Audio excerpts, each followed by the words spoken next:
মা মারা যাওয়ার কিছুদিন পর মায়ের ঘর পরিষ্কার করতে গিয়ে মায়ের হাতের লেখা একটি চিঠি পায় তার একমাত্র ছেলে।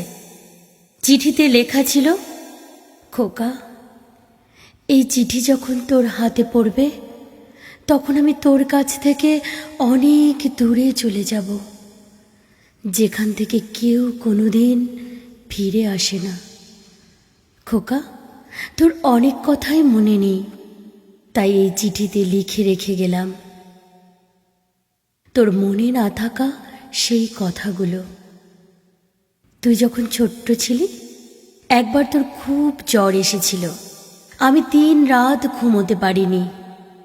তোকে বুকে নিয়ে বসেছিলাম, কারণ তোকে বিছানায় শোয়ালেই তুই কেঁদে উঠতিস। তোর বাবা আমাকে বলেছিল তোকে শুইয়ে রাখতে, কিন্তু আমি পারিনি। সেজন্য আমাকে অনেক কথা শুনিয়েছিল তোর বাবা।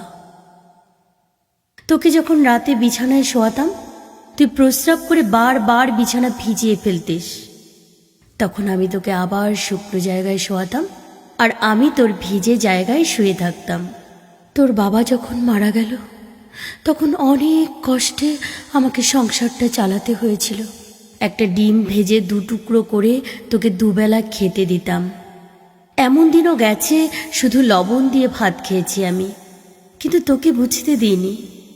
একদিন রান্না করার মতো কোনো চাল ছিল না ঘরে।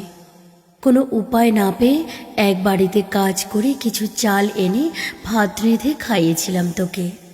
হয়তো ভুলে গেছিস, যখন তোর এসএসসি পরীক্ষার ফি দিতে পারছিলাম না তখন তোর বাবার দেওয়া শেষ স্মৃতি নাকফুলটা বিক্রি করে দিয়েছিলাম। অনেক কথা আছে যা লিখতে গেলে হয়তো একটা খাতাও শেষ হয়ে যাবে, কিন্তু লেখা শেষ হবে না। ভাবছিস এত কথা কেন লিখে গেলাম? সে কথা চিঠিটা শেষ পর্যন্ত পড়লেই বুঝতে পারবি।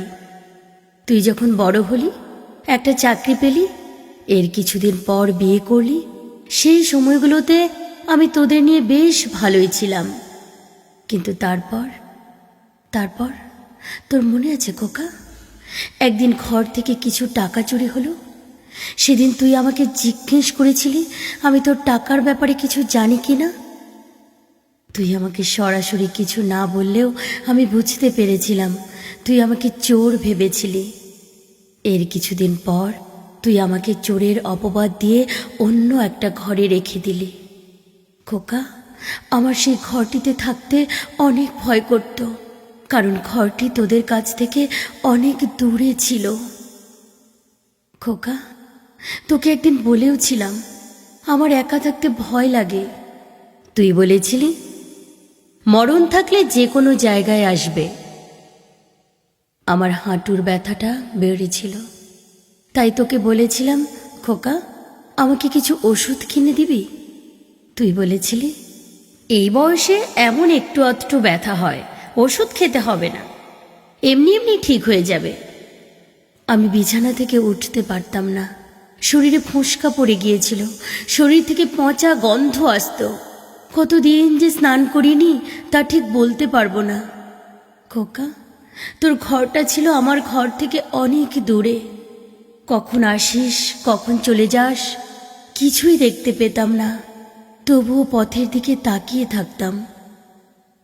জানিস খোকা, তুই যখন ছোট ছিলি আমি খেতে বসলেও তোকে কোলে নিয়ে খেতে বসতাম, তবুও কখনো তোকে চোখের আড়াল হতে দিতাম না। যখন তুই আমার কোলে পায়খানা করে দিতিস, তোর পায়খানা পরিষ্কার করতে আমার একটুও ঘৃণা লাগতো না, কিন্তু তুই যখন আমার কাছে আসতিস তখন নাকে রুমাল দিয়ে আসতিস। এক কাপড়ে আমাকে কত মাস যে থাকতে হয়েছে তা আমি ঠিক বলতে পারবো না রে।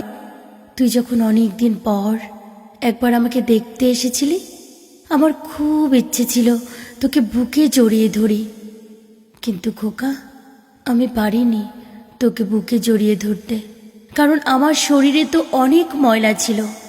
তাতে যদি তোর ঘৃণা করে, তুই যদি আর না আসিস, এই ভয়েতে তোকে বুকে নিতে পারিনি সেদিন। কখনো আমাকে একবার জিজ্ঞেসও করিসনি, মা, তোমার কিছু খেতে মন চায়? খাওয়ার কথা থাক, কতদিন যে তোর মুখে মা ডাক শুনিনি তাও ঠিক বলতে পারবো না। খোকা, আমার কি অপরাধ ছিল যে আমাকে তোর কাছ থেকে অনেক দূরে রাখলি? খোকা রে, তুই কি পারতিস না আমাকে তোর কাছে রাখতে? খোকা, তুই কি পারতিস না আমাকে একটা কাপড় কিনে দিতে? খোকা, তুই কি পারতিস না আমাকে একটা ডাক্তার দেখাতে? আমাকে একটা ডাক্তার দেখালে হয়তো এই পৃথিবীতে আরও কিছুদিন থাকতে পারতাম, অনেক দিন পর পর হলেও তোকে দেখতে পারতাম। খোকা, কোনো মা তার সন্তানের কাছে পেট ভরে খেতে চায় না, শুধু মন ভরে মা ডাক শুনতে চায়, যা তুই কখনোই বুঝতে চাসনি।